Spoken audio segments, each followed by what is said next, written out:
एक वेव है, एक तरह का ये क्या है, तरंग है। क्या है? तरंग है, तरंग वेव है एक ठो। अब आपको वेव ये दिखाई नहीं देती है। कैसे नहीं दिखाई देती है? जैसे आप कल्पना कीजिए, ये देखिए मेरी आवाज इस माइक्रोफोन में जा रही है और इस माइक के अलावे इस तार का कनेक्शन कहीं नहीं है। देखिए आप अगर ध्यान से देखिएगा तो इसमें आपको कहीं कनेक्शन नहीं दिख रहा है, फिर भी आप तक आवाज पहुंच जा रही है। कैसे ये आवाज पहुंच रही है? तो एक वेव के थ्रू पहुंच रही है। किसके थ्रू पहुंच रही है? एक वेव के थ्रू।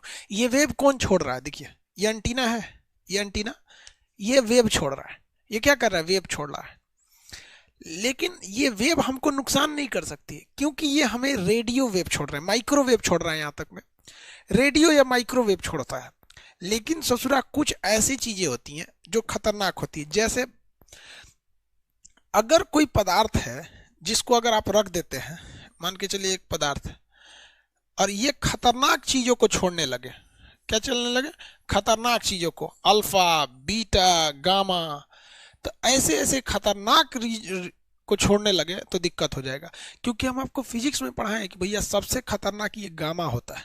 सबसे खतरनाक क्या होता है? गामा होता है। खैर अल्फा से तो कोई दिक्कत नहीं होता है, बीटा से भी कुछ खास दिक्कत नहीं होता है, लेकिन गामा से तो बहुत दिक्कत होने लगता है। तो एक ऐसा सोर्स, एक ऐसा मटेरियल जो नॉर्मल रेडियो तरंगे ना छोड़ के बल्कि ससुरा अल्फा, बीटा, गामा छोड़ने लगता है, ऐसे पदार्थ को हम क्या कहते हैं? रेडियो एक्टिव पदार्थ कहते हैं। क्या कहते हैं? रेडियो एक्टिव पदार्थ। ये दिखाई नहीं देता है आपको। क्या इससे निकलने वाले वेव दिखाई दे रहे हैं?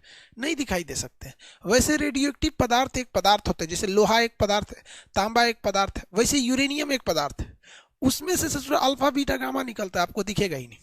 तो लेकिन अगर आप उसके नजर में आ जाए ना, तो आपको भी ऐसा जगह पहुंचा जाएगा कि आप भी नहीं दिखेंगे, आप भी क्या हो जाएंगे? मर जाएंगे। किसी को दिक्कत?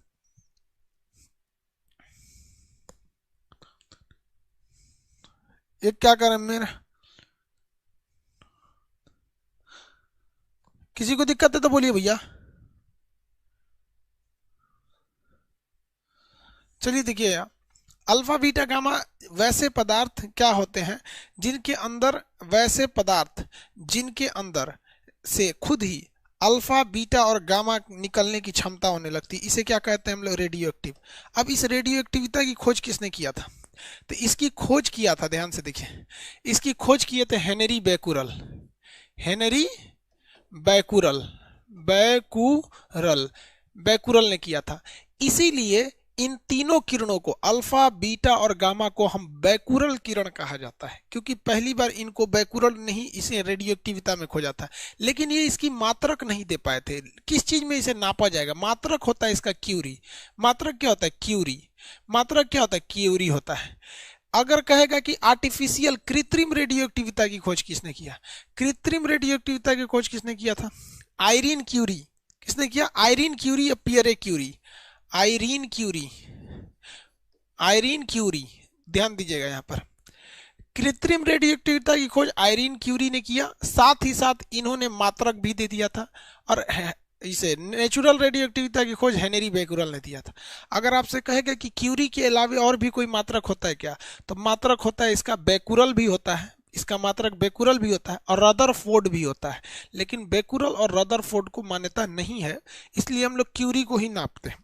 अब किसी भी चीज को नापने वाली मशीन तो आएगी ना। जैसे गेहूं को हम केजी में नापते हैं, तो ये तो मात्रक हो गया। लेकिन केजी में नापने के लिए भी तराजू आता है ना। तराजू आता है कि नहीं आता? जैसे तेल को हम लोग लीटर में नापते हैं, तो लीटर में नापने के लिए उसका बर्तन आता है ना। आता है। जैसे कपड़े को हम लोग मीटर में नापते हैं, तो तराजू से थोड़ी ना मीटर में नापते हैं, उसका स्केल आता है ना। तो ये तो हम समझ गए कि मात्रक होता है, क्यूरी में नापते हैं। लेकिन मशीन क्या होता है? तो जो नापने वाला स्केल होता है यानी मशीन होता है, इसे हम लोग कहते हैं ग्यूमेर काउंटर। ग्यूमेर काउंटर, ग्यूमेर काउंटर, जीएम काउंटर, ग्यूमेर काउंटर या जीएम काउंटर के नाम से जाना जाता है। इसी डिवाइस से आप रेडियो एक्टिविटी को नाप सकते हैं कि क्या रेडियो एक्टिव है या रेडियो एक्टिविटी कितनी ज्यादा है। किसी को कोई दिक्कत नहीं है। अब रेडियो एक्टिविटी, मान लीजिए कि मेरे पास कोई चीज आ गया, सपोज कीजिए कि ये एक ऐसा पदार्थ है, अब हमको पता कैसे चलेगा कि ये रेडियो एक्टिव है या नहीं है? तो रेडियो एक्टिविटी की पहचान करने के लिए क्या करना चाहिए और इससे बचने का उपाय क्या है? मान के चलिए कि रेडियो एक्टिव है, तो हमको क्या बचना चाहिए? तो इसका जो इलाज होता है, इलाज आयोडीन होता है। क्या होता है? आयोडीन। क्योंकि रेडियो एक्टिव रेंज अगर आपके पास आ जाएगी ना, ये गामा रेज वगैरह लग गया ना, तो आपको गले में तुरंत कैंसर हो जाएगा। इसलिए आयोडीन की गोली खा लेना चाहिए। क्या करना चाहिए? आयोडीन की, पोटेशियम आयोडाइड खा लेना चाहिए। क्या करना चाहिए? पोटेशियम आयोडाइड,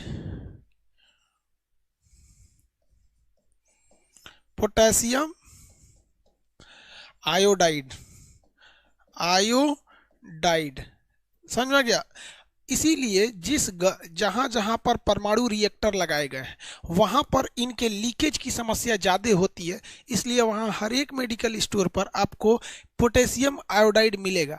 जैसे राजस्थान का कोटा शहर जहां है, जहां परमाणु बिजली घर है राणा प्रताप के नाम से, या फिर जिसे रावत भाटा कहा जाता है, वहां के एरिया के आसपास में आपको पोटेशियम आयोडाइड मिलेगा, या फिर गवर्नमेंट वहां पहले से स्टोर करके रखी होगी। बाय द वे लीकेज होगा तो ये इलाज के रूप में इसे दे सकती है। किसी को दिक्कत पोटेशियम आयोडाइड का?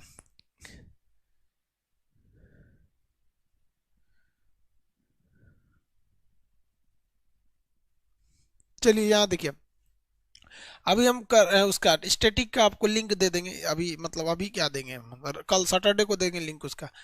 अब यहाँ देखिए मेरी ओर ध्यान से, तो ये हो गया भैया। आप उसको स्केल जो होता है नापने का, जियोमेर काउंटर वगैरह वगैरह चीजें हो गई, इसको नापने वाले चीजें। अब हम समझते हैं कि इसका कारण क्या है।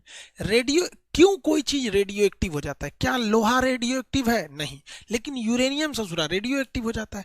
तो रेडियो एक्टिव को, रेडियो एक्टिव का कारण, रेडियो एक्टिव का कारण क्या होता है? रेडियो एक्टिविटी का कारण क्या होता है?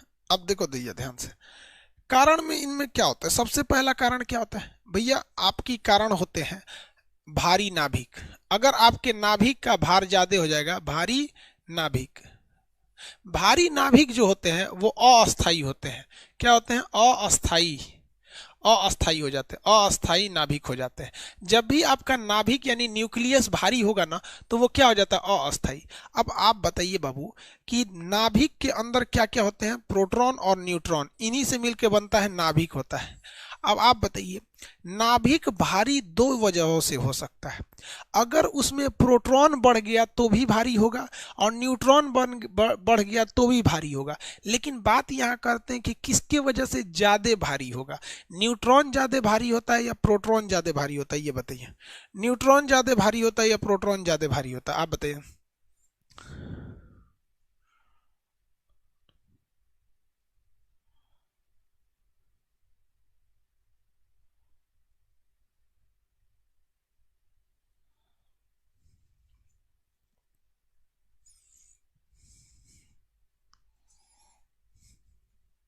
कौन सा ज्यादा होता है? ना, न्यूट्रॉन ज्यादा होता है।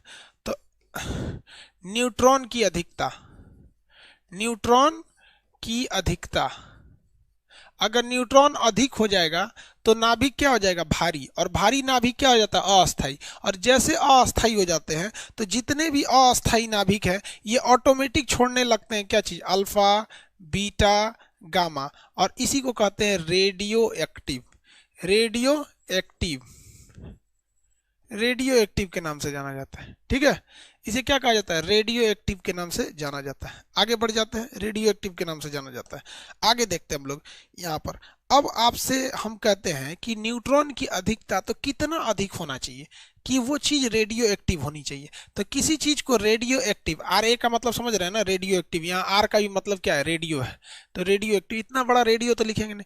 तो रेडियो एक्टिव के लिए जरूरी है कि न्यूट्रॉन की संख्या में जब आप प्रोटॉन की संख्या से भाग देंगे, रेडियो एक्टिविटी के लिए जरूरी क्या है कि जब आप कभी भी न्यूट्रॉन की संख्या में, किसकी संख्या में? न्यूट्रॉन की संख्या में प्रोटॉन की संख्या से भाग देंगे, तो न्यूट्रॉन अगर ज्यादा है, न्यूट्रॉन अगर ज्यादा है तो इसका मतलब अंश की वैल्यू ज्यादा है, न्यूमरेटर ज्यादा है, और प्रोटॉन कम है तो डिनोमिनेटर कम है, तो वैल्यू हमेशा 1 से ज़्यादा आएगी। तो अगर ये वैल्यू 1.5 से ज़्यादा हो गई, एक्चुअली 1.5 से क्या हो जाएगी, ज़्यादा हो जाती है, तो आप समझ जाइए कि ये चीज़ कंफर्म है कि वो रेडियो एक्टिव हो जाएगा। अगर किसी चीज़ में न्यूट्रॉन की संख्या निकाल लीजिए और प्रोटॉन की संख्या से भाग दे दीजिए, तो आपको क्या निकल जाएगा, रेडियो एक्टिविटी निकल जाएगी। चलिए हम चेक कर लेते हैं। हम लोग क्या करते हैं, चेक करते हैं, निकाल के हम लोग चेक करते हैं। निकाला जाए हाइड्रोजन को, किसको निकाला जाए, हाइड्रोजन को। हाइड्रोजन का जो परमाणु क्रमांक होता है 1H1 होता है। तो देखिए भैया, न्यूट्रॉन बटा प्रोटॉन करके देखते हैं। न्यूट्रॉन इसमें है ही नहीं है, 0 हो गया, बटा प्रोटॉन 1, भैया ये तो 0 हो गया, ये तो रेडियो एक्टिव होगा ही नहीं, हाइड्रोजन रेडियो एक्टिव होगा ही नहीं। चलिए दूसरा देखते हैं। हाइड्रोजन का ही एक समस्थानिक होता है जिसका नाम है ट्राइटेरियम। क्या नाम है, ट्राइटेरियम। क्या नाम है भैया, ट्राइटेरियम नाम है। क्या है, ट्राइटेरियम। चलिए देखते हैं इसको। ट्राइटेरियम का परमाणु क्रमांक होता है 1H3। क्या है, 1H3। अब आप इसका पता कीजिए। कैसे पता कीजिएगा, यहाँ पर न्यूट्रॉन निकालिए, न्यूट्रॉन बटा प्रोटॉन चेक करना है। न्यूट्रॉन इसमें कितना है, 3 में से 1 घटाएंगे तो 2। प्रोटॉनों की संख्या नीचे वाली संख्या होती है तो 1, कितना हो गया, 1।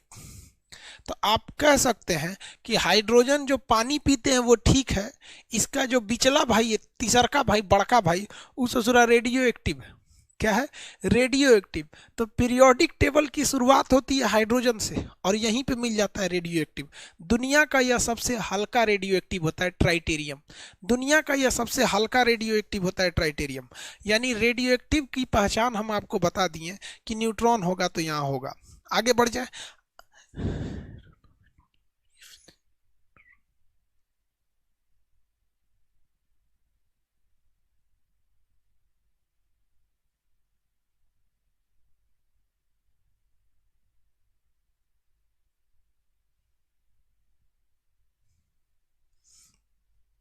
चलिए ध्यान दीजिए इधर, यहाँ देखिए ध्यान से, आगे मेरी ओर देखिए। हम आपसे कहते हैं यूरेनियम 92-235, क्या ये रेडियो एक्टिव होगा, क्या ये रेडियो एक्टिव होगा या नहीं होगा,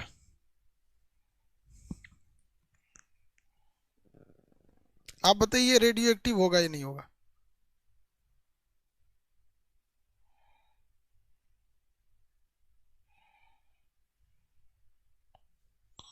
अरे यार N/P निकालिए ना, यस कहता है तो सबको पता होगा। N/P की वैल्यू बताइए ना।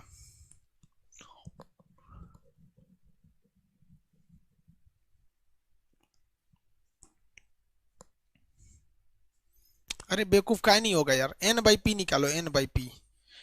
न्यूट्रॉन कितना है इसमें से घटाइए, 143 बटा 92, 143 बटा 92 कितना हो रहा है, 143 आ रहा है। अंत काट के निकालिए तो कितना आ रहा है,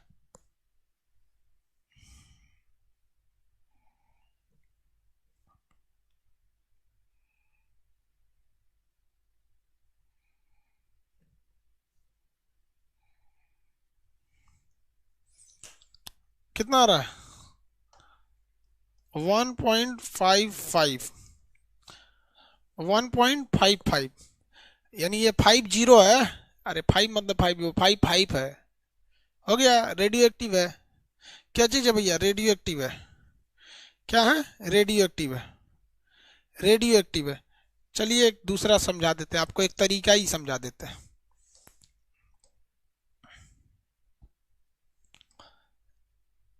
अरे भैया डाउनलोड आ जाओ। एक तरीका समझिए जो आपको काम करेगा रामबाण की तरह।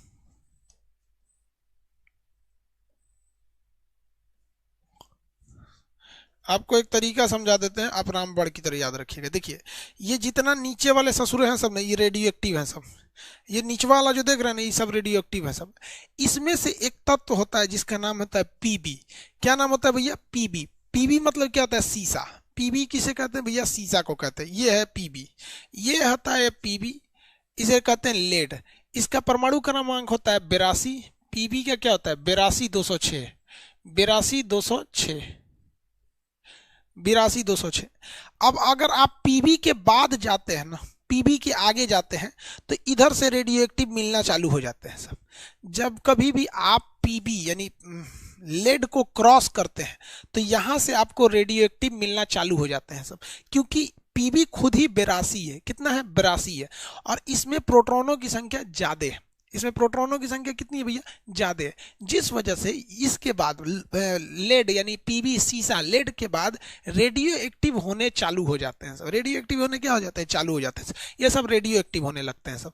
अब एक बार एसएससी ने क्वेश्चन पूछा था कि कोई भी रेडियो एक्टिव चीज उसमें से अल्फा बीटा गामा निकलता है तो वो अपने आप को बर्बाद करते जाता है, डीके करते जाता है, खराब होते जाता है, वो पीछे घसकते जाता है। वो क्या होता है? उसका नंबर पीछे घसकते जाता है, घसकते जाता है। और उसमें कंटिन्यूअस उसमें से क्या निकलते रहता है? Alpha beta gamma. कहां पर आके वो स्टेबल हो जाता है? किस तत्व पे आके वो स्टेबल होगा? आप बता सकते हैं किस तत्व पे आके स्टेबल होगा? नॉर्मल है, लो पीबी पे आकर वो क्या हो जाएगा? स्टेबल हो जाएगा। कहाँ स्टेबल हो जाएगा? पीबी पर आकर स्टेबल हो जाएगा। किसी को कोई दिक्कत है? पीबी पर आके क्या हो जाएगा? वो आकर यहां पर स्टेबल कर जाएगा। किसी को कोई दिक्कत नहीं है? आगे बढ़ जा।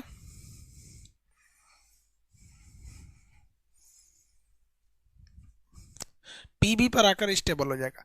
तो ये चीजें याद रहेंगी आप लोग को कि भूल जाएंगे? याद रहेंगे। अब हमको इसमें रेडियो एक्टिविटी में अब अल्फा बीटा गामा के पास थोड़ा सा चलते हैं, इनकी खासियत देख लेते हैं। बहुत सिंपल है यार। रेडियो लड़का लोग आप देखिए, समझिए क्या है कि हमारे इंडिया में सिलेबस बहुत अच्छा है, लेकिन ये लड़कों को पता ही नहीं है कि सिलेबस को पढ़ना कहाँ से है। रेडियो एक्टिविटी चैप्टर उठाता है, सीधे देखता है अल्फा निकलेगा तो क्या होगा, बीटा निकलेगा तो क्या होगा, ये क्या अर्धायु क्या होता है, औसत आयु क्या होता है, वर्ग विस्थापन सिद्धांत। अरे भाई, रोटी सब्जी जब खाया जाता है ना तो पहले रोटी को तोड़ा जाता है, फिर सब्जी को लपेटा जाता है, उसके बाद दाल में भिगाया जाता है और तब खाया जाता है। मान के चलिए अगर रोटी सब्जी दाल है तो कितना खराब लगेगा। सब्जियां ले लिए, आएंगे से दलवा भिगा के और रोटियां पे रख के तोड़ रहे हैं फिर खा रहे हैं। तो तरीका होना चाहिए। अब मान के रोटी तोड़ ली, दाल भिगा ली, अब कहीं सब्जियों ले ऐसे दलवा गिर जाएगा तो आराम आराम से खाया जाएगा, एकदम बढ़िया से तहे तो एकदम पेट भर के खाया जाएगा। छोड़ना नहीं है, हुमच के खाना है, लेकिन तरीका से खाना है। ठीक है?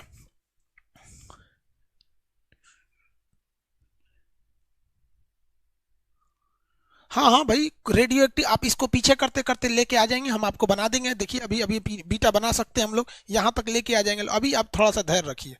देखिए अब अल्फा बीटा और गामा की कुछ विशेषता समझते हैं, क्वालिटी के हिसाब से समझते हैं अल्फा बीटा और गामा की। देखिए एक और हम कॉलम बना देते हैं अल्फा, ये अल्फा का हो जाएगा, ये बीटा का हो जाएगा और ये गामा का हो जाएगा। अल्फा जो किरण होता है अल्फा, इसका सिंबल ये हो गया। बीटा इसका सिंबल हो गया। गामा ये इसका सिंबल हो गया। चलो देखो ध्यान से, अल्फा बीटा और गामा हो गया। सबसे पहला ध्यान से देखते हैं कि इनके ऊपर चार्ज क्या होता है। चार्ज कैसा होता है? इस पर पॉजिटिव चार्ज होता है, इस पर निगेटिव चार्ज होता है, इस पर कोई भी चार्ज नहीं होता। नो चार्ज, नो चार्ज, किसी भी तरह का चार्ज ही नहीं होता है। अगर इसी वजह से अगर आप इसे विद्युत क्षेत्र में डालेंगे, विद्युत क्षेत्र इलेक्ट्रिक फील्ड में जाएंगे तो ये क्या होगा? डिफ्लेक्ट करेगा, विक्षेपित होगा। क्या होगा? विक्षेपित, क्योंकि पॉजिटिव चार्ज है। अगर पॉजिटिव के पास ले जाएंगे तो भागेगा, निगेटिव के पास सट जाएगा, यानी कुछ ना कुछ तो क्या होगा? डिफ्लेक्शन होगा। ये भी क्या होगा? विक्षेपित होगा। इस पे कोई असर नहीं पड़ेगा कि कोई चार्ज नहीं है। अगर आप किसी फोटोग्राफिक प्लेट को, फोटोग्राफिक प्लेट पर पहले के जमाना में जब फोटो खींचा जाता था ना तो एक प्लेट आती थी फोटोग्राफिक प्लेट, उसको ना बड़ा सावधानी से रखना पड़ता था वरना फोटो खराब हो जाया करते थे। बहुत मुश्किल से पहले के जमाने में फोटो खींचा जाता था, वो रील वाले कैमरा हुआ करते थे सब। तो फोटोग्राफिक प्लेट को ये क्या कर देती है? प्रभावित कर देती है। ये उसको क्या कर देती है? धुंधला कर देंगी सर। और फोटोग्राफिक प्लेट पहले जमाने में आते थे, अभी को बहुत कम जगह है जहां पे लात मार के भगा दो अल्फा को। अरे यार अल्फा को ना आदमी है जो मार के भगा दोगे अब उसको। देखो छोड़ो यार उसको, ये उसे प्रभावित कर देती है। ये क्या करती हैं, ये भी प्रभावित करती हैं, लेकिन ये उस पर किसी भी तरह का इफेक्ट नहीं डालती है, ये उस पर किसी भी तरह का इफेक्ट नहीं डालती है सर, किसी को कोई दिक्कत नहीं है यहाँ तक में। अब हम बात करते हैं स्पीड और भेदन क्षमता। भेदन क्षमता, भैया जिसकी स्पीड ज्यादा होगी वही भेद के निकल जाएगा, जिसकी स्पीड क्या होगी, ज्यादा होगी, भेद के निकल जाएगा। पेनिट्रेशन पावर, पेनिट्रेट मतलब क्या होता है, छेद देना। पेनिट्रेशन पावर एंड स्पीड, इसकी चर्चा करते हैं। तो इसका क्या होता है, बहुत ही कम होता है। क्या होता है, बहुत ही कम होता है। और ये क्या होता है, मीडियम होता है, औसत होता है, औसत होता है। और इसका 3 × 10⁸ प्रकाश के चाल के बराबर होता है, उससे ज्यादा तो स्पीड पॉसिबल ही नहीं है। तो इनकी भेदन क्षमता जो होती है सबसे ज्यादा किसकी होती है, गामा की। वैसे भी तो आपको फिजिक्स में पढ़ाई है यार, गामा की भेदन क्षमता सबसे ज्यादा होती है। ये ससुरा सबसे भारी होता है। ये क्या होता है, भारी होता है। कैसे, देखिए इसका नेचर देखिए, नेचर देखिए, इसका जो नेचर होता है ये हीलियम के जैसा होता है। कैसा होता है, हीलियम के जैसा। ये कैसे बिहेव करता है, हीलियम के जैसे। और ये कैसे बिहेव करता है, इलेक्ट्रॉन के जैसे। ये कैसे बिहेव करता है, इलेक्ट्रॉन के जैसे। और ये कैसा बिहेव करता है, विद्युत चुंबकीय तरंग। विद्युत चुंबकीय तरंग, विद्युत चुंबकीय तरंग। ये बहुत ही भारी होता है। ये क्या होता है, भारी। और वो जो सोच रहा रेडियो, वो तो एकदम हल्का होता है, फटफट निकल जाता है। तो ये इसकी कॉमन चीज है। ये क्या है, कॉमन चीज है। जैसे भेदन क्षमता में गामा ज्यादा, स्पीड में गामा ज्यादा हो जाता है। बाकी गामा पे कोई चार्ज नहीं होता, इसी कहीं से डिफ्लेक्टेड नहीं होते। अब बात आती है, एक इंपॉर्टेंट चीज पूछता है, गैसों को कौन तोड़ सकता है। गैस की बूंदों को तोड़ने की क्षमता को हम कहते हैं आयनन क्षमता। क्या कहते हैं, आयनन क्षमता, आयनाइजेशन।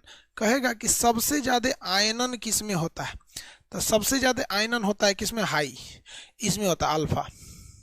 अल्फा किसी गैस से जाती है ना तो उसको तोड़ देती है।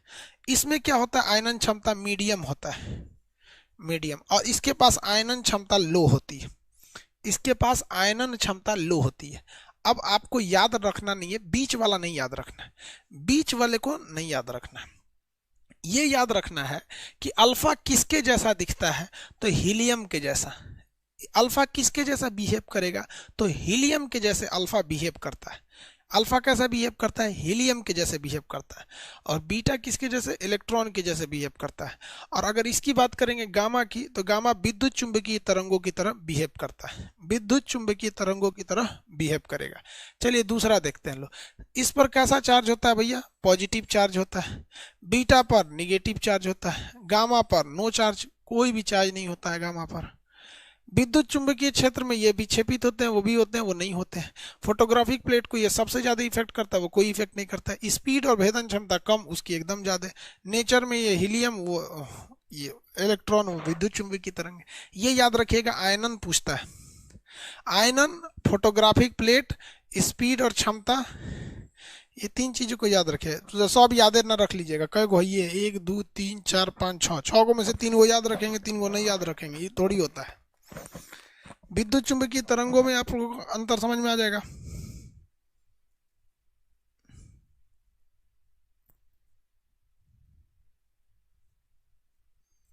नहीं समझ में आएगा, विद्युत चुंबकीय तरंगे आपको समझ में आ गए। चलिए, विद्युत चुंबकीय तरंग जब आपको समझ में आ गया, तब आगे समझते हैं हम लोग।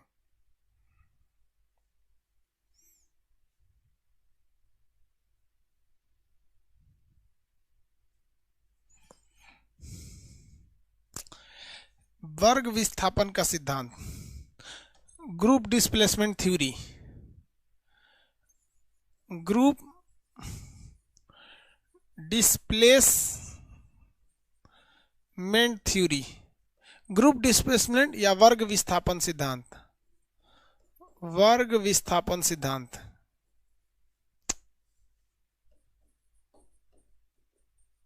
वर्ग विस्थापन सिद्धांत, ग्रुप डिस्प्लेसमेंट थ्योरी कहिए या वर्ग विस्थापन सिद्धांत कहिए। क्या होता है भैया ये सिद्धांत, वर्ग विस्थापन सिद्धांत किसे कहा जाता है, तो समझिए। इस सिद्धांत को दिया था 3 वैज्ञानिकों ने, सोडी, फैजान, रसेल। सोडी, फैजान और रसेल। रसेल, सोडी, फैजान और रसेल, तीन लोगों ने क्या दिया था, इनका सिद्धांत दिया था। सोडी, फैजान और रसेल, तीन लोगों ने इनका क्या दिया था, इस सिद्धांत को दिया था। इस सिद्धांत में क्या कहा गया है, देखिए कहा यह गया है कि जो अल्फा कण होता है, अल्फा, ये किसके जैसे दिखता है, हीलियम के जैसे। हीलियम मतलब 2He4 की तरह दिखता है। किसकी तरह दिखता है, 2He4 की तरह दिखता है। और अगर अल्फा की बात कर, बीटा की बात करेंगे तो ये इलेक्ट्रॉन की तरह दिखता है। कैसा दिखता है, इलेक्ट्रॉन की तरह। लेकिन ये अल्फा जब भी निकलेगा तो ये कमी लाता है और ये वृद्धि लाता है। अभी तक किसी को समझ में नहीं आया होगा, देखिए ध्यान से बात समझिए। कहता है कि जैसे मान लीजिए यूरेनियम 92235 है, 92235 है, तो जब कभी भी अल्फा निकलेगा, इसमें से अल्फा निकलेगा तो कमी लाएगा। कितना कमी लाएगा, तो नीचे से 2 ठो की कमी लाएगा, क्योंकि ये हीलियम के जैसा है और हीलियम का फॉर्मूला यही होता है 2He4। और ऊपर से कितने की कमी लाएगा, 4 की कमी ला देगा। तो आप बताइए ये क्या बन जाएगा। जब आप नीचे से 2 की कमी करोगे, 2 की कमी करोगे तो 90 से ये घट के 92 से घट के 2 हो जाएगा यूरेनियम। और ऊपर से जब आप 4 की कमी करेंगे तो 231 हो जाएगा। 231 हो जाएगा कि नहीं हो जाएगा, क्या होगा, 231 हो गया। हो गया कि नहीं हो गया यार, नहीं हो गया।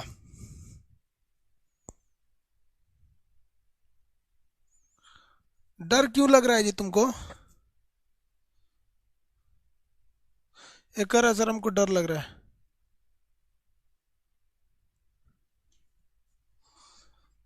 चलिए दूसरा अगर आप देखेंगे, इसी में से एक और अल्फा निकाल दीजिए, इसमें से एक और अल्फा निकाल के बताइए कहां जाएगा वो। एक और अल्फा निकालेंगे तो क्या होगा, एक और अल्फा निकाल देंगे तो क्या हो जाएगा बताइए, एक और अल्फा निकाल के दिखाइए।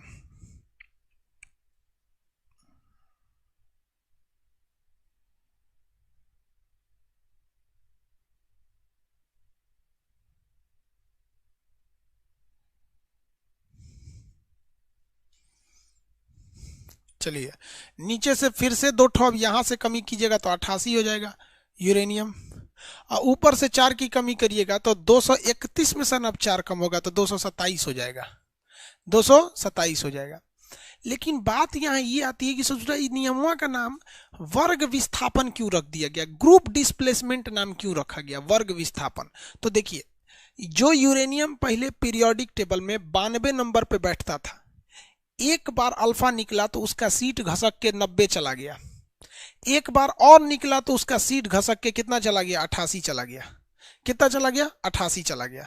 चलिए एक बार और निकलिए तो अल्फा, उसमें से एक बार और निकलिए अल्फा, एक और अल्फा निकालिए। तो अगर इसका एक और अल्फा निकालेंगे तो ये कितना हो जाएगा, 86 हो जाएगा। कितना हो जाएगा, 86। और ऊपर से 2 ठो कम करिए, 4 ठो कम करिएगा तो ऊपर से 4 से कम करेंगे तो कितना हो जाएगा, 27 में से 4 गए 23, 86 हो गया। एक काम कीजिए, एक अल्फा और कम कर दीजिए। जब आप एक और अल्फा कम करेंगे तो ये 84 हो जाएगा यूरेनियम, अब वो हो जाएगा 219, 84 219, 84 219। और अगर आप इसमें से एक और अल्फा और कम करेंगे तो कितना हो जाएगा, 82 215, 82 215, 82 215। अब मेरी ओर देखिए ध्यान से, 82 215। अब बस बस बस बस बस यहाँ देखिए, इसका नाम वर्ग विस्थापन क्यों पड़ा, इसका नाम वर्ग विस्थापन इसलिए पड़ा कि जैसे जैसे अल्फा निकल रहा है इसका इस जगह घसकते जा रहा है, इसका जगह घसकते जा रहा है। जैसे हर एक अल्फा निकलने पे कितना अंक वो पीछे जा रहा है, जरा देखिए तो। हर एक अल्फा के निकलने पर, हर एक अल्फा के निकलने पर ये 2-2 अंक पीछे जा रहा है, 92 से 90, 88, 86, 84, 82। तो हर एक अल्फा के निकलने से ये 2-2 रैंकिंग पीछे जा रही है। अब आप देखिए ये यूरेनियम 92 क्या है, यूरेनियम 92 है, कितना है, 92 है, ये 92 है। 2 अंक और पीछे करेंगे तो ये क्या हो जाएगा, 90 हो जाएगा। देखिए ये दूसरा ग्रुप होता है लेंथेनाइड, यहाँ से आया है, पीरियोडिक टेबल में बताएंगे। ये ऊपर वाला ग्रुप यहाँ का नहीं है, यहाँ से आया है लेंथेनाइड एक्टिनाइड, आगे पढ़े। ये कितना हो गया, 92 हो गया। इसके बाद अगर आप करिएगा तो ये कहाँ चला जाएगा, 88 पे चला जाता है। कहाँ चला जाएगा, 88 पर। इसके बाद जैसे हटाएंगे तो किधर चला जाता है, कहाँ है भैया, 92 के बाद 90 हो गया। अब उसके बाद चलेंगे 88, फिर कहाँ आ जाएगा 86, 86 के बाद कहाँ आएगा 84, 84 के बाद कहाँ आएगा 82। और आप बताइए क्या 82 के भी इधर जाएगा, 82 के इधर वो नहीं जाएगा। 82 के उधर क्यों नहीं जाएगा, आप बताइए 82 के उधर क्यों नहीं जाएगा।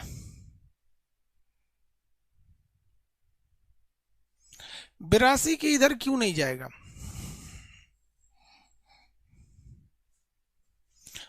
82 के इधर नहीं जाएगा, वो क्यों नहीं जाएगा।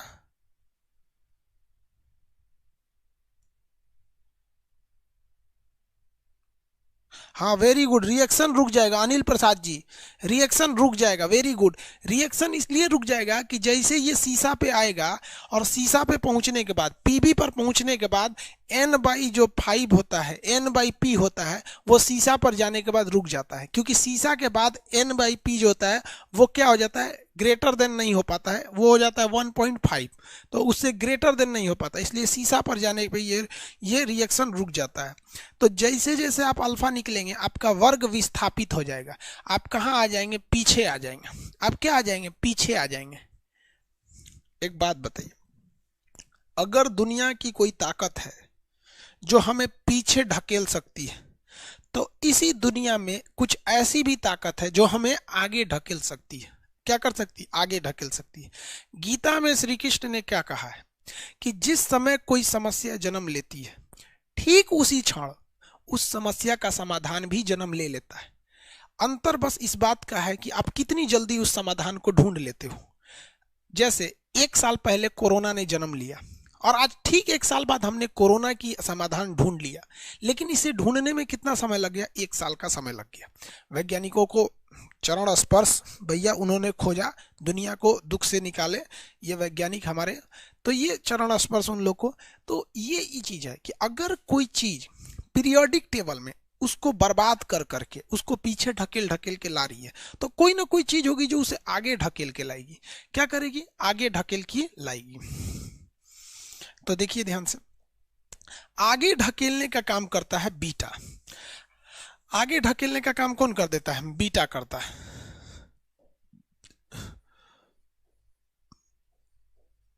बीटा क्या करता है, ये आगे ढकेल देता है। जैसे ये ऊपर, ये किसकी तरह, बीटा किसकी तरह होता है, इलेक्ट्रॉन की तरह। जब कभी भी बीटा निकलेगा, जैसे 92 235, यूरेनियम 92 235 है ना, इससे हमको क्या निकालना है, एक तो बीटा निकालना है।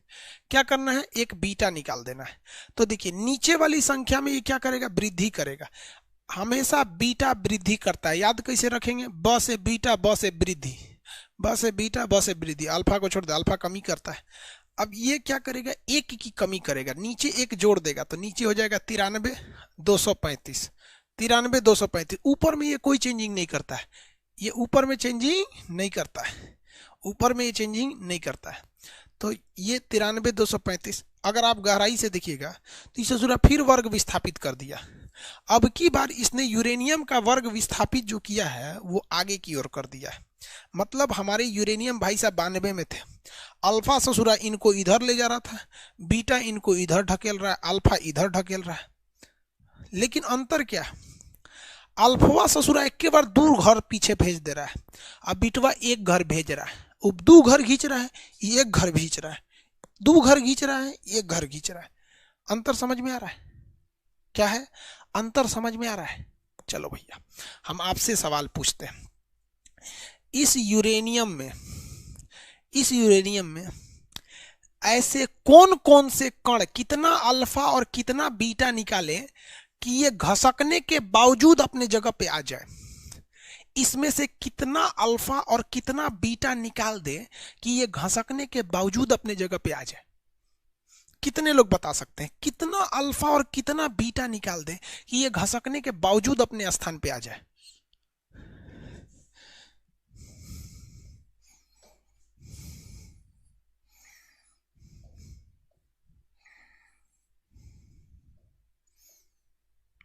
आंसर का वेट कर रहे हैं। बकलोलवा को कर 5 गो अल्फा 10 गो बीटा। अरे बोका कहीं का। एक अल्फा और दो बीटा, एक अल्फा और दो बीटा, कितने? एक अल्फा और दो बीटा। देखिए ध्यान से, इधर देखो सब लोग, इधर ध्यान दे।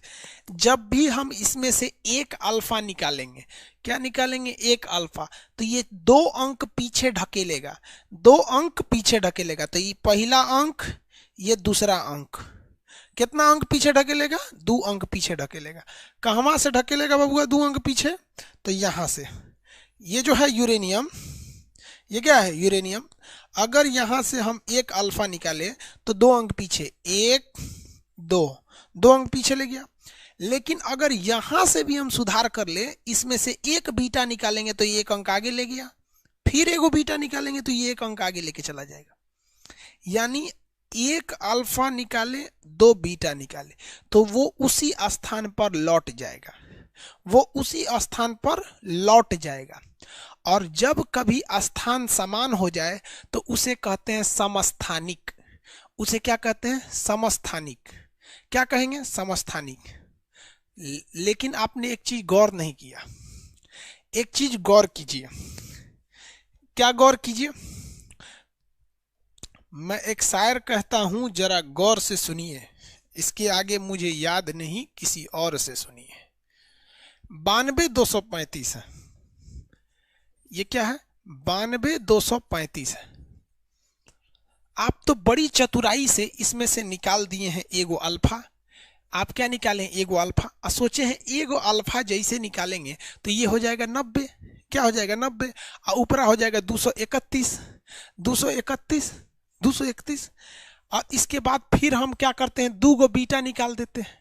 2 गो बीटा निकालेंगे तो अगवा वाला 2 गो बढ़ जाएगा, तो अगवा वाला 2 गो बढ़ेगा तो 90 से हो जाएगा 92, 90 से हो जाएगा 92। लेकिन ऊपरा वाला तो चेंज नहीं होता है रे बबुआ, ऊपरा वाला तो 31 रह गया, ऊपरा वाला तो 31 रह गया। हई निचवा वाला तो 92 हो गया, हई निचवा वाला तो 92 हो गया। और हई ऊपरा वाला 92 थोड़े हुआ, ऊपरा वाला 92 नहीं हुआ। तो हई एगो दूसर वेराइटी का यूरेनियम और हई एगो दूसर वेराइटी का यूरेनियम। तो ये दूसरे वेराइटी का यूरेनियम और ये दूसरे वेराइटी का यूरेनियम। लेकिन ये यूरेनियम हुआ बैठेगा सब एक एक कुर्सिया पर, 92 नंबर कुर्सी पे। कितना नंबर कुर्सी पर? 92 नंबर कुर्सी पर। कितना नंबर पे? 92 नंबर कुर्सी पर। तो ये क्वेश्चन पूछ ले है रे बबुआ कि समस्थानिक बनाने के लिए कै गो अल्फा और कै गो बीटा निकालना पड़ेगा। तो एगो अल्फा धकाधक 2 गो बीटा निकालेंगे तो जगहिया तो बराबर कर देगा, बोझवा खत्म कर देगा, ऊपर का बोझवा खत्म कर देगा। आगे बढ़े, किसी को कोई दिक्कत नहीं है। तो ये बन गया समस्थानिक। क्या बन गया? समस्थानिक।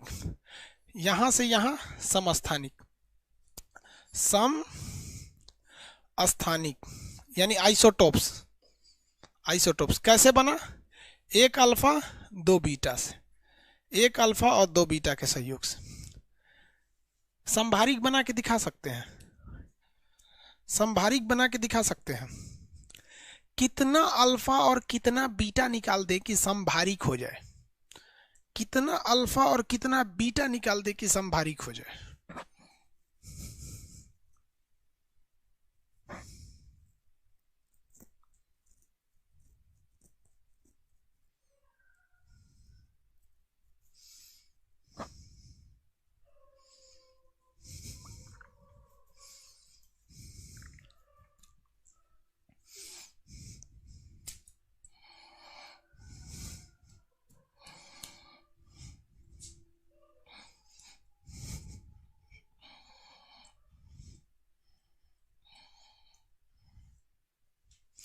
बकवा एक अल्फा करा भैया, केवल एक बीटा, ओनली एक बीटा निकालोगे, भार समान रखेगा।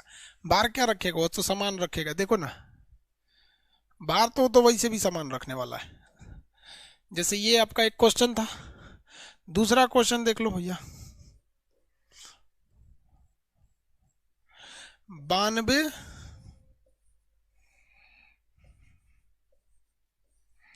दो, सोचा 335 लिख दिए थे जी। 235 होता है, और इसे 255। अरे कहाँ से कौन सी लिख देते हैं ससुरा, हमको समझे में नहीं आता है। कोनो सुनेगा तो कहेगा मास्टर साहब पगला गए हैं, कहाँ पढ़ाते होंगे लड़कों को। 355 लिख के 235 बोल रहे हैं। लेकिन वो ससुरा का समझेगा, हमारा लड़कवा सब समझता है सब। लड़कवा हमारा बहुत होशियार है, सब जानता है सब कि मास्टर साहब का ई वाला मैटर तो नहीं, दिक्कत हो जाता है। अब अगर हम यहाँ से निकालेंगे एगो बीटा तो उसको कर देगा 93, और ये हो गया 235। 235 क्या बन गया, समभारिक। इन दोनों का भार समान है तो हो गया समभारिक, आइसोबार। समभारिक यानी आइसोबार, समभारिक यानी आइसोबार। किसी को दिक्कत, किसी को कोई दिक्कत नहीं। लेकिन दिक्कत कब शुरू होता है, आप निकाल लेंगे तो कोई दिक्कत नहीं। वो ससुरा खुद ही निकाल के कहता है बताइए कै गो अल्फा कै गो बीटा, कै गो अल्फा कै गो बीटा, वो ससुरा खुद ही निकाल देता है। इसलिए दिक्कत होता है, इसलिए क्या होता है, दिक्कत होता है।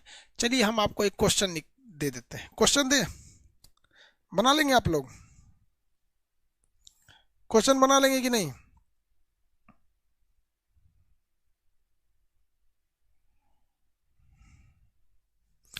देखिए क्वेश्चन देते हैं,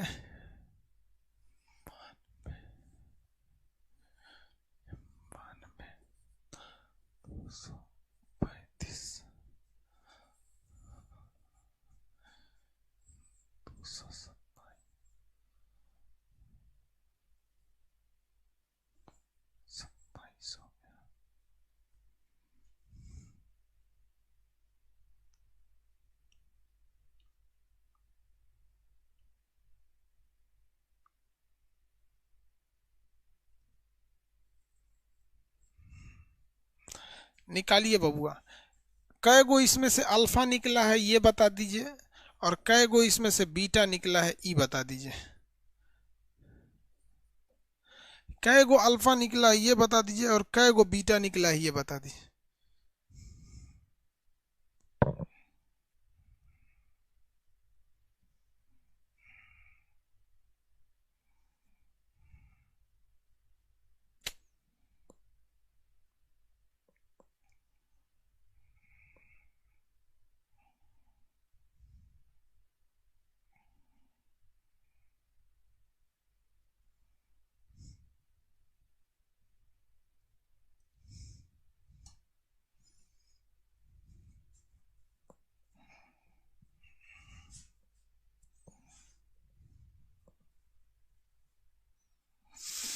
निकालिए निकालिए निकालिए।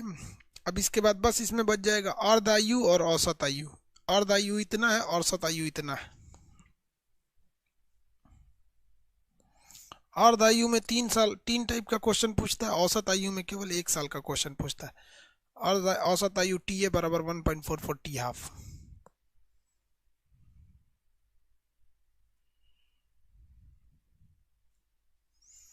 देखिए बउआ निकालने का तरीका समझिए। यहाँ तो बहुत सिंपल था इसलिए खटाखट आपको दिमाग लग गया, लेकिन कभी कभी दिमाग नहीं लग पाता है, लंबा दूर दे देता है तो दिमाग नहीं लगता है। तो इसके लिए याद रखिए स्टेप वन, सबसे पहले आपको नंबर ऑफ अल्फा निकालना है। Number of alpha is equal to क्या होता है, number of alpha is equal to भार में अंतर, भार में अंतर बटे में 4, भार में अंतर बटे में 4। तो भार में अंतर देखिए कितना है, 235 है माइनस 227 बटे में 4। बताइए कितना हो गया, 227 है ना, कितना हो गया 8, कितना हो गया 8 और बटे में 4, तो 8 बटे 4 बराबर 2। अल्फा कितना निकल गया 2, अल्फा कितना निकला 2। किसी को दिक्कत। इसके बाद स्टेप नंबर 3 समझिए, step number 3 2 step 2 step 2 draw the equation, draw the equation, मतलब आपको समीकरण लिख देना है। यहां क्या था पहले, पहले क्या था 92,235, 92,235 क्या था भैया, यहां पर 92,235 था। अब आपने कितना अल्फा निकाला है, 2, तो यहाँ इक्वेशन बना के लिखिए कि इसमें से 2 ठो अल्फा निकला है। जब 2 अल्फा निकलेगा तो ऊपर वाले में कमी होगा 8, कितने का, 8 का, तो यहाँ हो जाएगा 227, और नीचे वाले में कमी कितना का हो जाएगा, 4 का कमी होगा। कितने की कमी होगी, 4 की कमी हो जाएगी। तो 92 में से 4 जाएगा तो कितना हो जाएगा, 88। क्या आ जाएगा, 88। स्टेप नंबर 2 में 88। लेकिन यहां देखिएगा, यहां कितना दिया है, 91 दिया है, जबकि क्वेश्चन में कितना दे रखा है। इसके एक स्टेप आगे का क्वेश्चन क्या देखा है, 91, 227। आपको पता है कि बीटा निकलने से ऊपर में कोई फर्क नहीं पड़ता है। इसका मतलब यहां भी 27, यहां भी 27, यानी यहां और यहां में केवल बीटा निकला है। तो बीटा कैसे पता चलेगा, 88 में कई गो जोड़ ले होगा तो 91 होगा, तो 88 में 3 गो जोड़ ले होगा तो 91 होगा। तो 3 गो बीटा 2 गो अल्फा, 3 गो बीटा 2 गो अल्फा, 4 गो अल्फा 3 गो बीटा कैसे निकाल दिया। हाँ भैया मेरा ही है, अनुपम कुमार क्वेश्चन कर रहा है सर, एक आपका किरण पब्लिकेशन का बुक आप ही का है। हाँ बाबू आप ही का।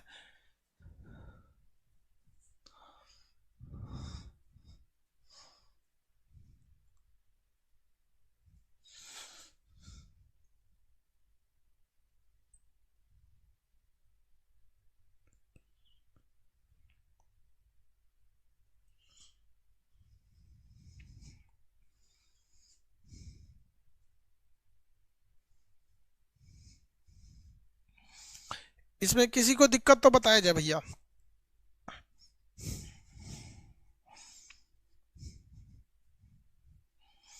इसमें किसी को दिक्कत तो बताया जाए।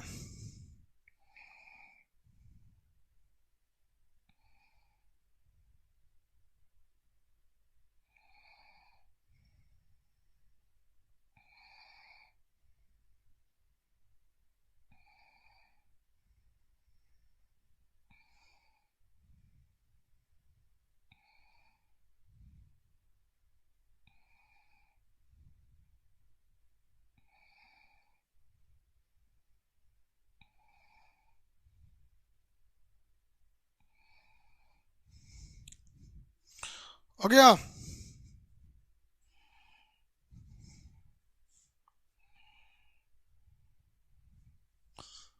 निकाल सकते हैं कि नहीं निकाल सकते हैं, निकाल सकते हो यार, अब तो कोई दिक्कत नहीं है। वर्ग विस्थापन का नियम सोडी, फैजान एवं रसेल ने लिया। वर्ग विस्थापन का सिद्धांत किसने लिया था, सोडी, फैजान एवं रसेल ने। वर्ग विस्थापन का सिद्धांत किसने दिया था, सोडी, फैजान एवं रसेल। सोडी, फैजान एवं रसेल ने किसका सिद्धांत दिया था, वर्ग विस्थापन का सिद्धांत दिया। इस सिद्धांत के तहत उन्होंने क्या कहा था कि जब कभी भी एक अल्फा निकलेगा तो 2 अंक पीछे जाएगा, एक बीटा निकलेगा तो 1 अंक आगे जाएगा, इससे वर्ग विस्थापित हो जाता है, इसलिए इसे वर्ग विस्थापन ग्रुप डिस्प्लेसमेंट थ्योरी के नाम से जानते हैं। लेकिन इसमें कहा गया था कि यह विस्थापन अधिकतम हो सकता है तो सीसा तक, सीसा के बाद जाके वो अस्थाई यानी स्टेबल हो जाता है, ये खत्म हो गया। अगर आपको संभारिक बनाना है, भार समान करना है, तो कितना भी अल्फा निकाल दीजिए, कितना भी बीटा निकालिए, एगो मन है तो एगो निकालिए, 2 गो निकालिए, 3 गो निकालिए, क्योंकि बीटा देखिए 1 निकले या 3 निकले कभी भी भार नहीं चेंज होता है। बीटा अगर 1 निकले या 3 निकले भार चेंज नहीं होता है। और अगर आपको संभारिक बनाना है तो 2 अल्फा निकाल, 1 अल्फा निकाल के 2 बीटा निकाल दीजिए, क्या बन जाएगा, संभारिक बन जाएगा। किसी को कोई दिक्कत नहीं है, आगे बढ़ जाते हैं, आगे बढ़ जाए। अब हम लोग देखते हैं अर्धायु, हाफ लाइफ।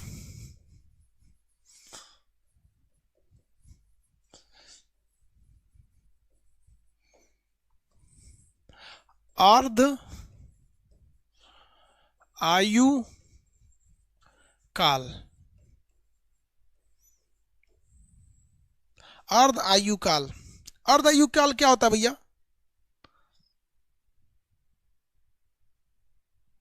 अर्ध आयु काल क्या होता है,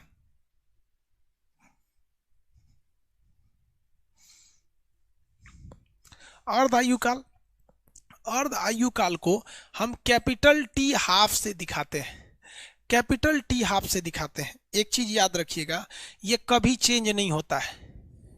पहला, नेवर चेंज, नेवर चेंज, ये कभी चेंज नहीं होता है। ये क्या कहलाता है, ये किस चीज को दर्शाता है, घटकर आधे होने की क्षमता को दर्शाता है। कोई भी चीज घटकर आधा कितने समय में हो जाता है, इसी को दर्शाता है। तो कहता है कि पदार्थ की मात्रा का आधा होने में लगा समय, मात्रा का, देखिए क्या है, प्रारंभिक मात्रा का, प्रारंभिक मात्रा मतलब जो इनिशियल वैल्यू थी, प्रारंभिक मात्रा का, प्रारंभिक मात्रा का आधा होने में, कितना होने में, आधा होने में, आधा होने में लगा समय, लगा समय, इसी को क्या कहते हैं, अर्ध आयु काल, हाफ लाइफ पीरियड।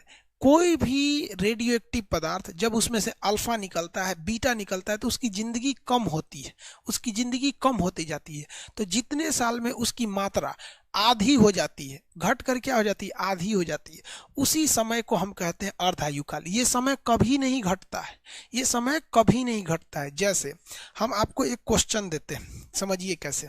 एक क्वेश्चन कहते हैं, कहेंगे कि यूरेनियम का अर्धायुकाल, यूरेनियम, यूरेनियम का अर्धायुकाल यानी हाफ लाइफ पीरियड 1600 साल है। कितना साल है, 1600 साल है, 1600 साल है। तो बताइए, तो 100 केजी कितने साल में, साल में 25 केजी हो जाएगा। 100 केजी कितने साल में घटकर 25 केजी हो जाएगा, 100 केजी कितने साल में 25 केजी हो जाएगा। तो याद कैसे बनाया जाता है, देखिए इसमें कुछ नहीं करना है, कोई भी 100 केजी है तो अर्ध आयु काल क्या होता है, आधा होने में लगाया गया समय, तो 100 से 50 होने में इसे अर्ध आयु समय लगेगा। फिर 50 से अगला 25 आधा होने में यानी 25 होने में फिर अर्धायु लगेगा। पूछ कितना रहा था, 25 है तो इतने छोड़ देंगे, कितना समय लगा, तो 2 गो अर्धायु काल, एगो अर्धायु काल में हिया से आधा हुआ और अगला अर्धायु काल में हिया से आधा हो गया। तो टोटल कितना अर्धायु काल, 2 अर्धायु काल लगा। कितना अर्धायु काल लगा, 2 अर्धायु काल लगा। एक अर्धायु काल की वैल्यू 1600 साल है, तो 2 अर्धायु काल की वैल्यू 3200 साल हो जाएगी। कितने साल में, 3200 साल। ये याद रखिएगा, कभी भी अर्धायु चेंज नहीं होगा, और ये एक के बार में नहीं कम करता है, स्टेप बाय स्टेप कम करते जाता है। क्या करता है, स्टेप बाय स्टेप कम करते जाता है। समझ में आ गया, 3200 साल लग जाएंगे। कितने साल लग जाएंगे भैया, 3200 साल लग जाएंगे। चलिए एक क्वेश्चन बनाइए, क्वेश्चन बनाइए। एक रेडियो एक्टिव कोई पदार्थ, कोई भी रेडियो एक्टिव है, क्योंकि ये सब खतरनाक वाला काम कौन करता है, रेडियो एक्टिव करते हैं। तो कोई रेडियो एक्टिव मैटर यानी कोई रेडियो एक्टिव पदार्थ है जिसका अर्धायु यानी लाइफ, हाफ लाइफ पीरियड, जिसका अर्धायु हाफ लाइफ पीरियड 4 साल है। कितने ईयर्स है, 4 साल है। इसे अपने प्रारंभिक मात्रा का, प्रारंभिक मात्रा का 1/4 होने में, 25% होने में, मान के चलिए 25% होने में कितना समय लगेगा,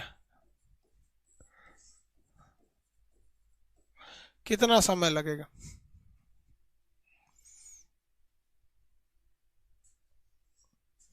आधा होने में कितना समय लगेगा, कितना समय लगेगा भैया,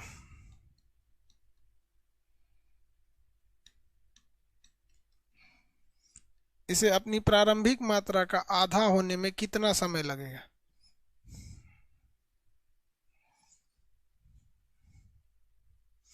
पच्चीस % होने में तो कितना साल लग रहा है,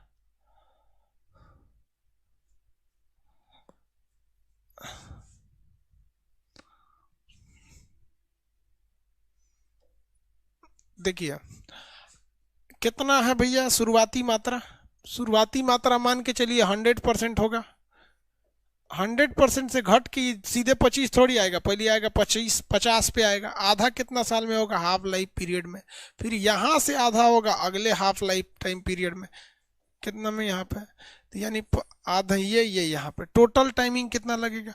2 हाफ लाइफ पीरियड, यानी 2 गुणे कितना? 4, यानी 8 साल लगेगा। वेरी गुड, 8 साल लगेगा। चलिए एक क्वेश्चन बता दीजिए आप, यहाँ से थोड़ा सा चेंज कर देते हैं। यहाँ पे एक पदार्थ जिसका अर्ध आयु काल 12 साल है, 12 साल है, कितने समय पश्चात यह अपनी प्रारंभिक मात्रा का 1/16 रह जाएगा? कितने समय बाद ये अपनी प्रारंभिक मात्रा का 1/16 रह जाएगा? जिस तरह से प्रतिशत घटते जाता है 25-25, इसमें 2 का गुणा होते जाता है बटा में। कितने समय बाद ये अपनी प्रारंभिक मात्रा का 1/16 रह जाएगा?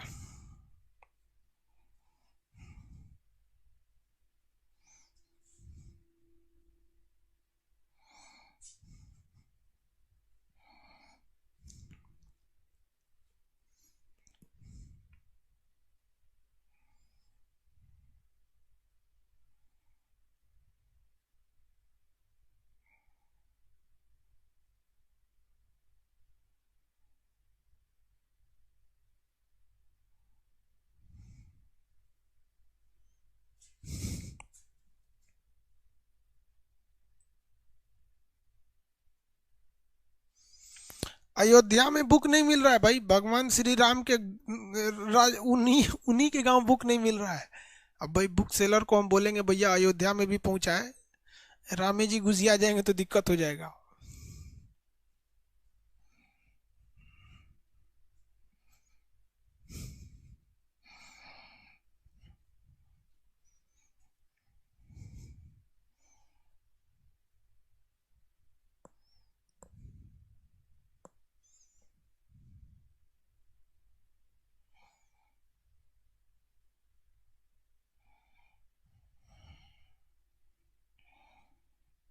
देखिए पहले तो सबसे पहले इसकी मात्रा, जब देखिए ध्यान से, जब कभी भी टोटल नंबर की बात करता है, टोटल वैल्यू कितनी?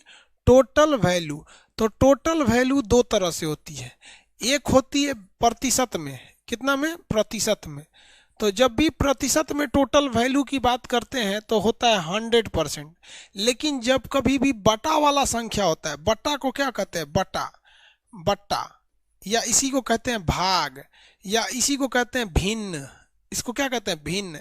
जब कभी भी भिन्न की बात करें तो भिन्न में टोटल वैल्यू 1 होती है। भिन्न में टोटल वैल्यू 1 होती है, समझ में गया ना? भिन्न में टोटल वैल्यू 1 होती है, लेकिन प्रतिशत में टोटल वैल्यू कितनी होती है? 100। तो यहाँ टोटल वैल्यू कितनी होगी? 1। ये आपको कक्षा 6 में पढ़ाया गया होगा, 6 में। तो यहाँ भिन्न दिया गया है, यानी भाग में दिया गया है, डिवाइडेशन में, तो इसके टोटल वैल्यू 1 होगी। ये अगले एक अर्धायु काल जब पूरा हो जाएगा तो ये 1 से बचकर आधा हो जाएगा। अगर ये एक अर्ध आयु काल और चला गया तो ये आधा का भी आधा हो जाएगा, 1/4 हो जाएगा। एक अर्ध आयु काल अगर ये और जी गया तो ये इसका भी आधा हो जाएगा, 1/8 हो जाएगा। एक अर्ध आयु काल अगर ये और जी गया तो ये 1/16 हो जाएगा। कैसा हो जाएगा? 1/16। और हमें लाना था 1/16 ही, तो यानी हम यहाँ आके स्टॉप हो जाएंगे। हम यहाँ आके स्टॉप हो गए। चलिए यहाँ आकर ये हो गया स्टॉप। टोटल अर्धायु गिनिए, 1 2 3 4। टोटल कितने अर्धायु काल हो गए? 4। तो 4 हाफ लाइफ पीरियड आंसर। लेकिन भाई कभी कभी एग्जाम में ना ये हाफ लाइफ पीरियड नहीं देता है, लेकिन यहाँ तो दे रखा है भैया 12 साल। तो 12 चौको 48 साल, 48 साल इसका आंसर होगा। इसका आंसर कितना साल हो जाएगा? 48 साल। किसी को दिक्कत तो बोलिए।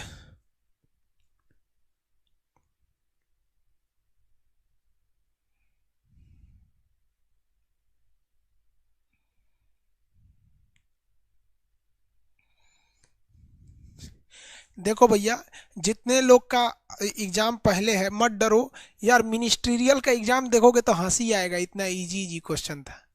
मिनिस्ट्रियल का जो एग्जाम था इतना इजी इजी क्वेश्चन था कि देख के हंसोगे। तो जितने लोग का पहले एग्जाम है आप मत डरो, डरना बाद वालों को है। डरना किनको है? बाद वालों को, क्योंकि आसान आसान क्वेश्चन शुरू में खत्म हो जाएगा, बाद में ससुरा सबको समस्या आएगी।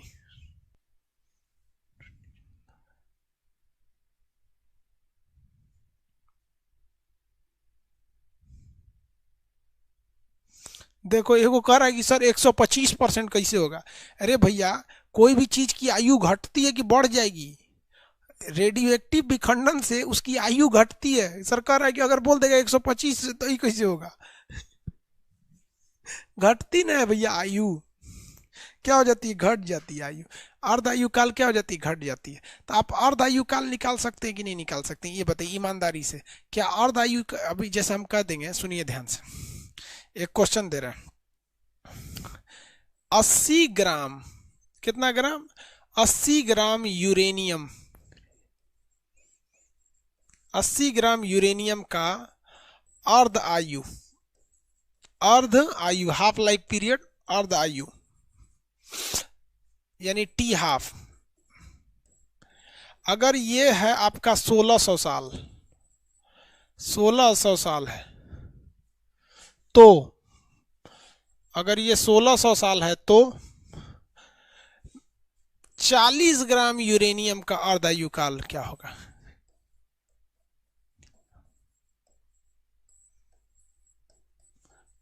40 ग्राम यूरेनियम का अर्ध आयु काल क्या होगा?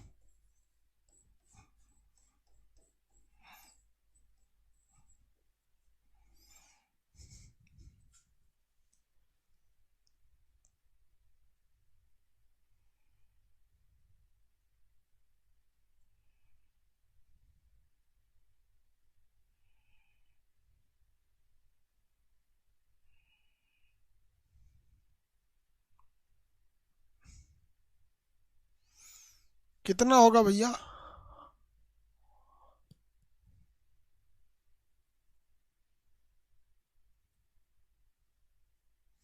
3200 साल।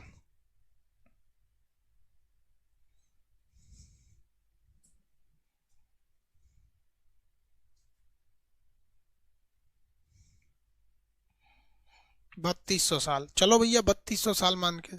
अरे घोंचू, या हम क्या लिखे हैं? क्या लिखे हैं?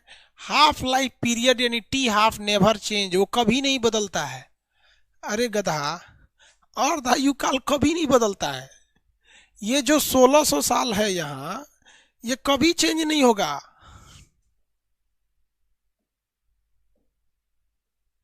ये कभी भी चेंज नहीं होगा। यहाँ भी क्या होगा? 1600 साल होगा। 3200 कैसे निकाला रे? दिमाग लगा रहा है सो। उन्ने से घटा है तो इनिया से बढ़ा दिया, ऐसा सोचा ऐसा बैलेंस कर दे। दिमाग लगा रहा है। कौन पढ़ा रहे थे हम तुमको? बता तो रहे थे कि ये चेंज नहीं होता है, ये कभी भी चेंज नहीं होता है। आगे बढ़े।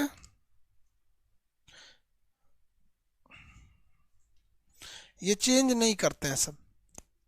आप हाफ लाइफ पीरियड किसी भी चीज का निकाल सकते हैं ना। अब आपको एक अर्ध आयु काल दिएगा, कहेगा इतना से इतना होने में कितना टाइम लगेगा, इतना से इतना होने में कितना टाइम लगेगा। ये क्वेश्चन देते हैं, कितने लोग बना लेंगे देखते हैं।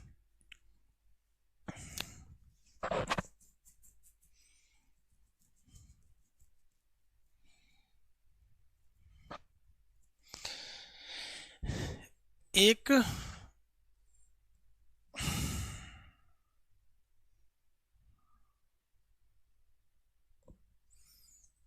पदार्थ का हाफ लाइफ पीरियड 2 वर्ष है, 2 वर्ष है,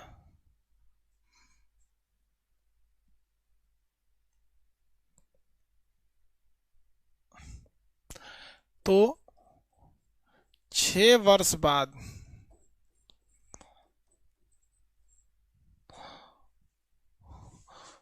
उसका कितना भाग भाग नष्ट हो चुका होगा।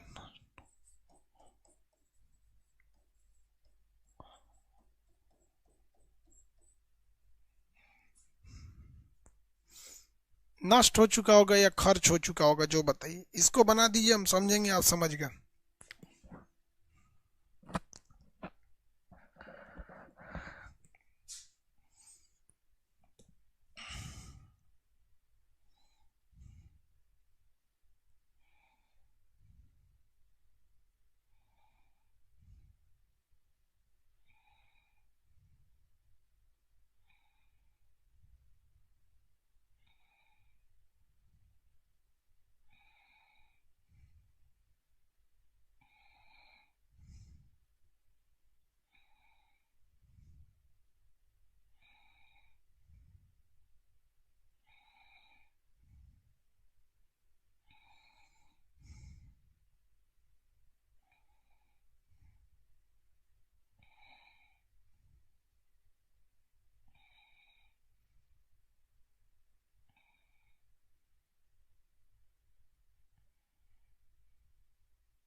हो गया बाबू।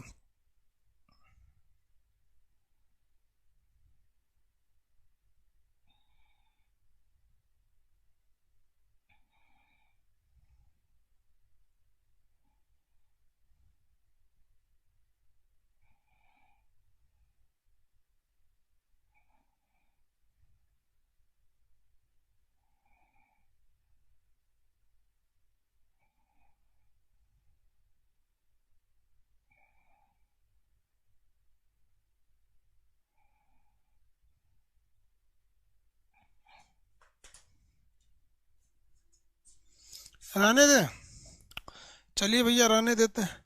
पहले इसको तो बना ले। देखिए, अर्धायु की 6 साल के बाद कह रहा है कितनी मात्रा नष्ट हो चुकी होगी, तो मान के चलिए टोटल वैल्यू 1 थी।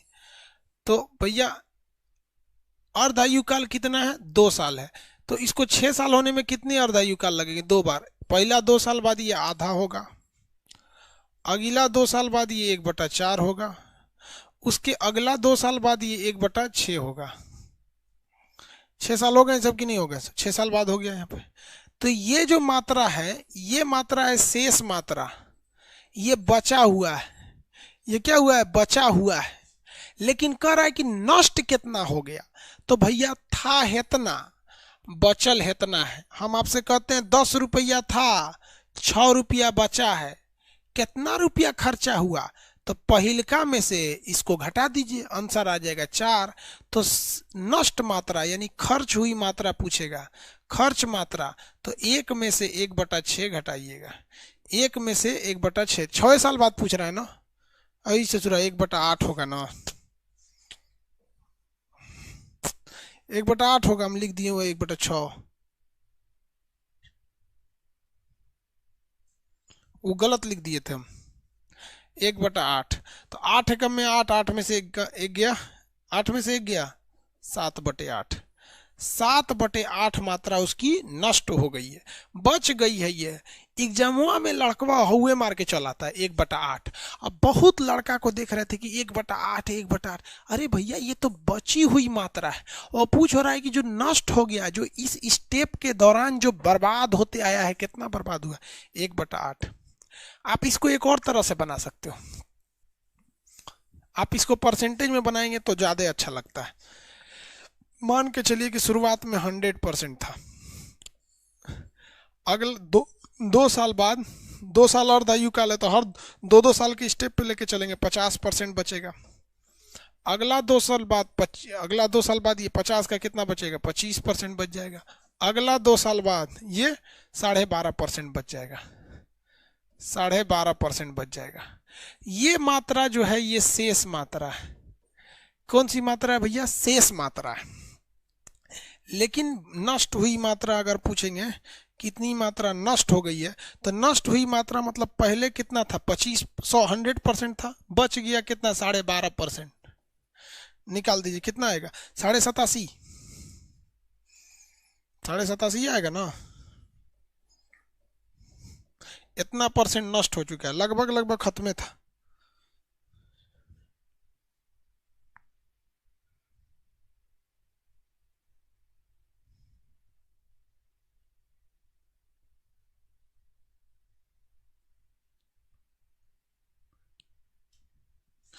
आगे बढ़े, चलिए आप इसको बना सकते हो ना। चलिए, कह रहा है कि सर आज थक क्यों नहीं रहे कुछ कीजिए, थकिए जल्दी। अब देखिए एक लास्ट टॉपिक बता देते हैं, आप लोग को भी नींद आ रहा होगा। कितना टाइम हो गया? 12 बज गया कि नहीं? भाई साहब 12:30 हो गया। यही सोच रहा, ओटीपी कौन भेज दिया हमको?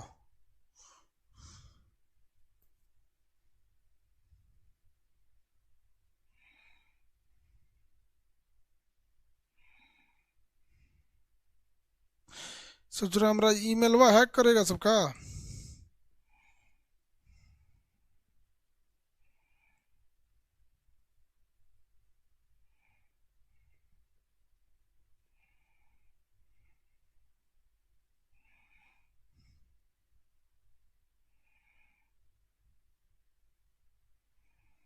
बारह बजे रतिया को कौन मांग रहा है रे? एक सेकंड बाबू, हमरा पे मेल आया कौन सी का?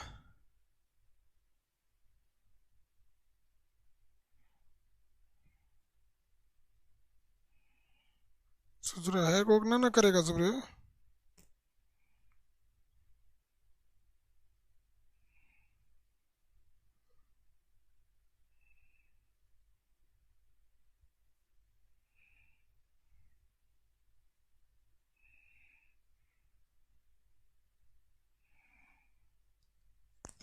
चलो,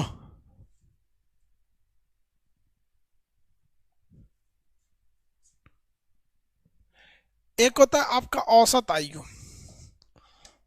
औसत आयु, औसत आयु, इसको कहते हैं एवरेज लाइफ। औसत आयु को क्या कहते हैं? Average life. औसत आयु को टी ए से दिखाते हैं। किससे दिखाते हैं? टी ए से दिखाते हैं। इसको कुछ नहीं याद रखना है, ये अर्ध आयु का 1.5 गुना होता है। ये अर्ध आयु का क्या होता है? 1.5 गुना होता है, यानी 1.44 इंटू टी हाफ।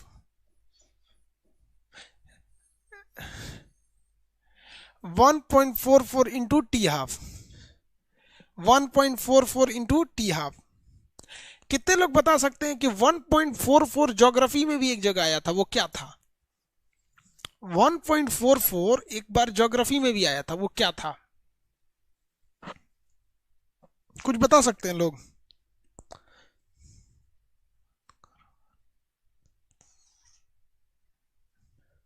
चंद्रशेखर सीमा, वेरी गुड। चंद्रशेखर सीमा ज्योग्राफी में भी था, चंद्रशेखर सीमा। ये याद रखिएगा। ये आपका अगर फॉर्मूला भूला ना तो आपसे एक क्वेश्चन आराम से छूट जाएगा। वो सिंपल देगा क्वेश्चन, इतना मजा आता है इस क्वेश्चन को बनाने में, नहीं यार कोई मेहनत ही नहीं होता है।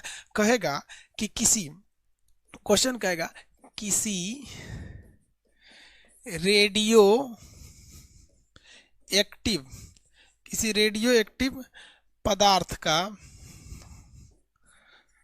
और द आयु, हाफ लाइफ पीरियड और द आयु 200 साल है,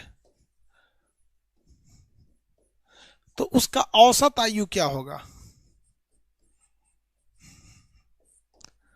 औसत आयु क्या होगा? अब आप बताओ यार, ये हलवा वाला क्वेश्चन छोड़ के आएगा तो कितना अफसोस लगेगा। अगर हलवा वाला क्वेश्चन छोड़ के आ गया तो कितना अफसोस लगेगा। अगर आपने हलवा वाला क्वेश्चन छोड़ दिया तो कितना अफसोस लगेगा।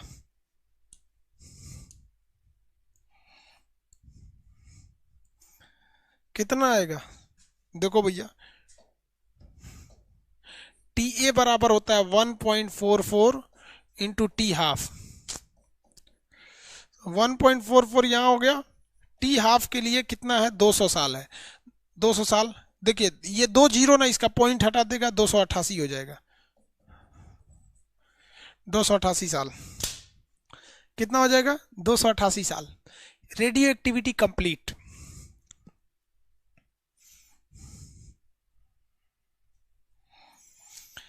रेडियो एक्टिविटी चैप्टर कंप्लीट हो गया। अब आपके मटेरियल में होगा, आप इसे बनाएंगे। लो,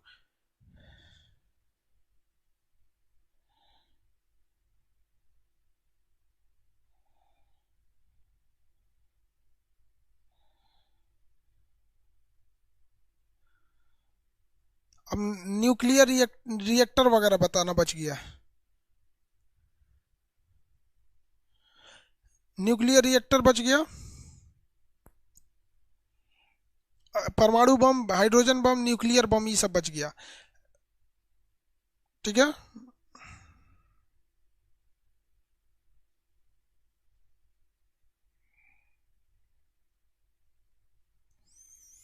चलिए अब आज के लिए इतना ही करते हैं, कल मिलेंगे लोग सैटरडे को। Good night. ठीक है, good night, good night. Ayodhya में बुक नहीं मिल रहा है भैया, भिजवा देंगे। अयोध्या वाले लोग भिजवा देंगे।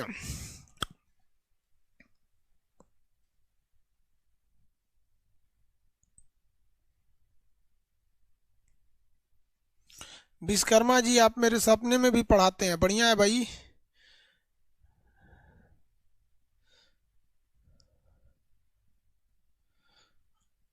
नोटिफिकेशन डाल देंगे कल कितने बजे क्लास होगा। ठीक है, आप अपने मोबाइल का नोटिफिकेशन ऑन रखिएगा सेटिंग में जाके।